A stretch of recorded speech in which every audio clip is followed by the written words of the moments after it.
What's up, Fantasy A Team Nation? I'm your host, Josh Jenkins, and today's video, we are going to unveil our Week 4 tight end matchups.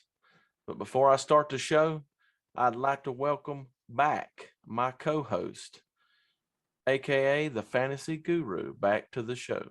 Welcome back, Zach. Hey, thanks for having me, Josh. What's up, A-Team Fantasy Nation? Appreciate all your guys' love and support, man.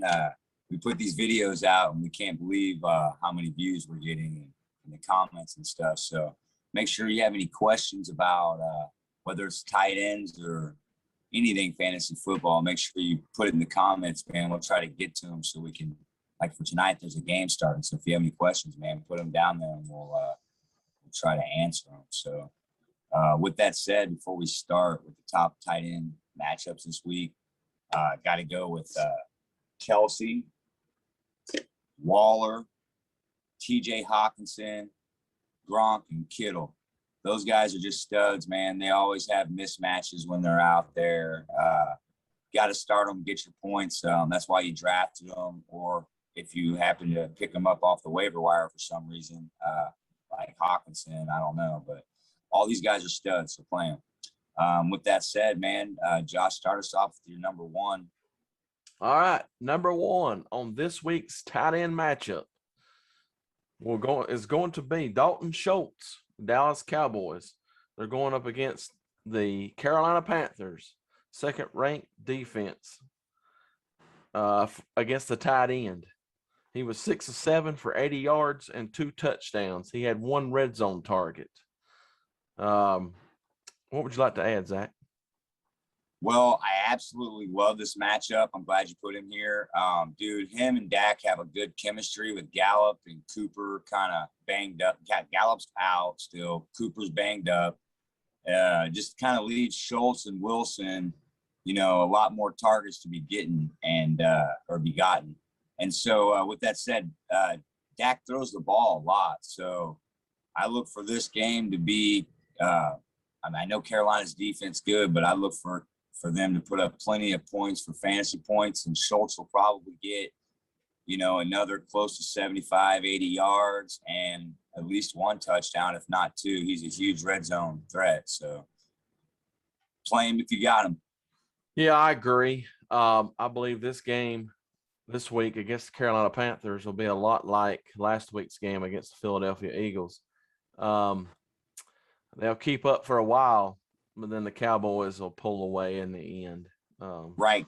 Carolina's offense is hurt now without McCaffrey. Not saying that they don't have a game plan and they're probably going to try to put up some points, but I don't know if their defense can hold Dallas below 30, and I don't know if the Carolina offense without McCaffrey can put up more than, 20, 21 points. So, I could be wrong, but that's kind of how I see it playing out. With that said, man, Schultz is going to be a safety net, and in the red zone, they'll look for him to throw him the ball. Sounds good. I do agree with that assessment. Number 2 on the list, Tyler Conklin from the Minnesota Vikings. They're going to take on the 13th ranked defense and Cleveland Browns this weekend. Last week, he was 7 of 8 for 70 yards, 1 touchdown. He had 3 red zone targets. That offense is on fire. Kirk Cousins is slinging the ball all over the field to all his wideouts, the tight ends. So I look for much the same this weekend. What's your thoughts? Oh, man, I absolutely agree. I love this matchup, man. We put this guy on the waiver wire also, people. So if you have, not the greatest tight end matchup, or he's not performing the guy you have, man, go pick this Conklin guy up. He's been under the radar a little bit because of all these other big names. And Conklin's a stud, dude. Like you said, 7 of 8. 70 yards, a touchdown, 3 red zone targets. He's definitely on Cousins' radar in the red zone. And like you said, Cousins is heating up. That offense is on fire. What's happening is they have to either try to double team Jefferson or they have to try to double team Thielen, which then leaves this Conklin guy. And he's a stud. I mean, He's a top 1% athlete at tight end. That's why he's playing in the NFL. So with that said, man, I believe he's a big red zone target, and he's benefiting from Cousins going off right now. So pick this guy up if you can on the waiver wire, start him. I mean, unless you got, one of these other higher guys, you may not start him this week, but pick him up and stash him on your bench, dude, tight end for the bye week, dude. He's going to continue to put up solid numbers. Yeah, I agree. Coming in at my number 3 pick, Tyler Higby from the Los Angeles Rams. They're going up against the 4th-ranked Arizona Cardinals. Last week, he was 5 for 5 for 40 yards and a touchdown. He had 1 red zone target. Here's another high-flying offense where Stafford is throwing the ball all over the field, and he's just another recipient. What's your thoughts, Zach? Well, you're absolutely right. I mean, dude, Stafford just shows how changing a team and being in a different offense, McVay understands that he has something special there with Stafford because he's a seasoned vet. He's got a hell of an arm, great IQ. He's got so many weapons there.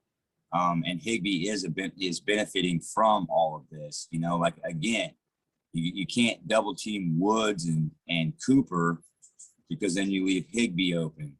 So, I mean, and there's other weapons there. That Jefferson guy, you got to watch out for him going deep. So there's so many points there in the McVay offense to be had, and Higby's benefiting from it. So, again, kind of like this last one, I know he's rostered in most leagues, but he's a guy that, man, you could start in this week because he has a good matchup.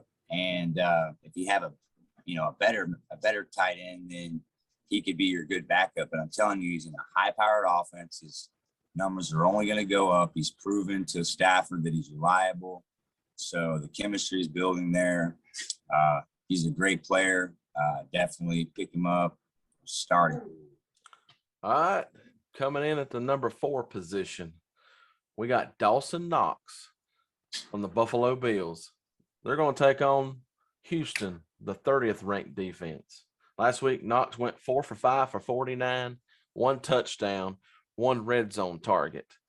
And we seem to be repeating ourselves, but he's in another high-flying offense where Josh Allen is slinging the ball all over the field, whether it be to Diggs or whether it be to Beasley or whether it be to himself. What's your thoughts, Zach?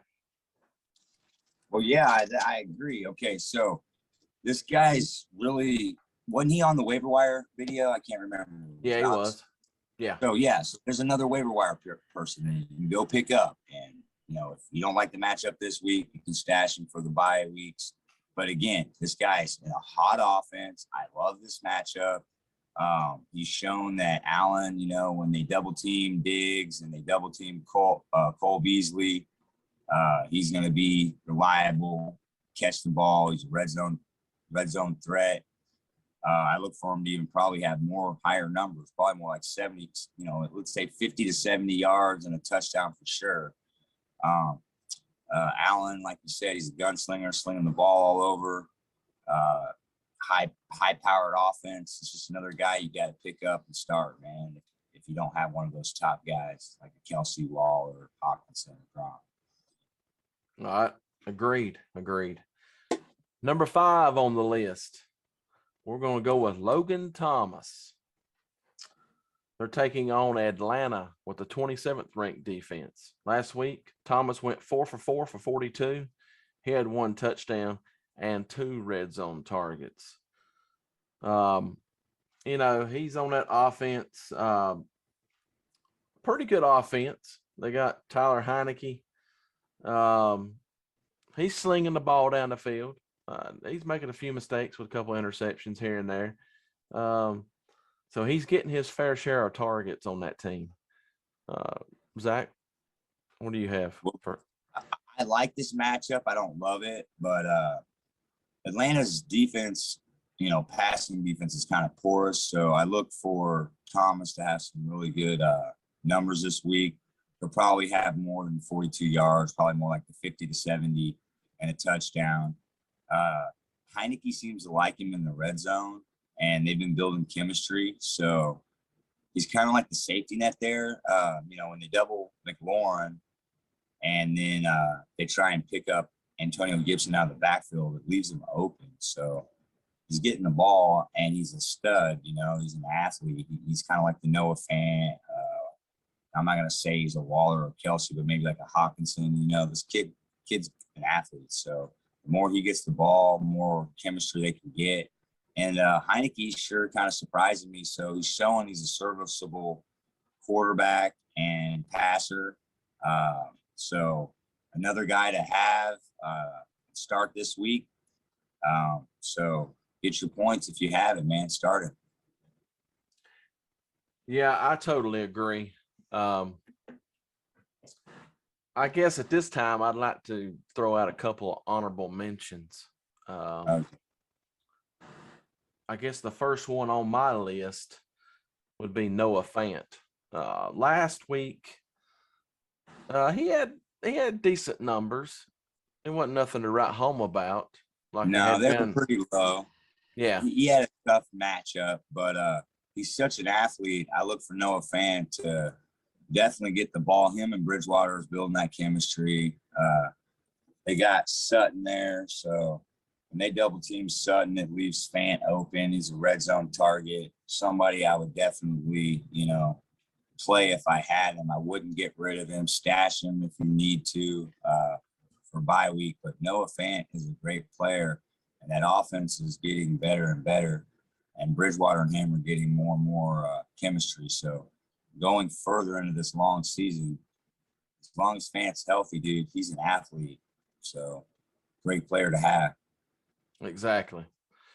And my last honorable mention pick I'm going to throw out there to you guys is Kyle Pitts, the rookie out of Atlanta. He had a so-so game last week, 2 for 3, 35. He didn't have any touchdowns, but they did try to get him a ball in the end zone one time. They're going up against Washington. So there's going to be opportunities there, and we'll just have to see if he can capitalize on those targets. What's your thoughts?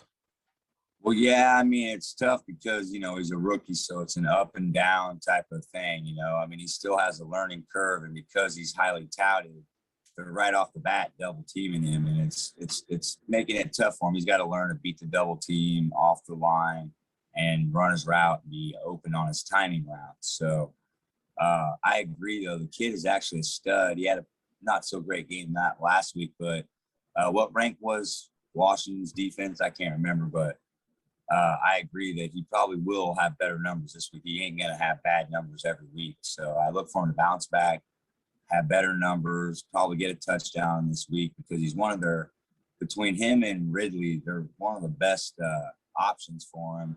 I believe, I don't know if Gage is still hurt. He was hurt last week. So I don't know. I'm sure they have other guys to step up, but those are the main guys there. And, I think that, he has good options to get pretty decent numbers for tight end. So if you have him and you don't have any of these other guys, start him. But if you do have him and don't have any of these other guys, don't forget Dawson and Conklin are on the waiver wire. So make sure you go and look at that, man. They might have a better matchup. That's pretty much all I got, except for just want to end the video with appreciate all the love. If you guys got questions, man, put them in the comments section. We'll try to get right to them. We do have a Twitter. Our Twitter is, let me tell you here real quick. I got it written down. You can put at Fantasy A Team 1, and that's capital F and a capital A and a capital T and team. Go ahead and go follow us on there, and you can shoot questions to us on there all the time. We happily will try to answer them to our best ability. We just want to help you guys win, man, every week so that we can get you guys to the Super Bowl. Yes, we do. We'd like to see everybody win. That's going to wrap up this video for this week. If you enjoyed this video, give us a like, hit that subscribe button, And remember, friends, don't let friends auto draft.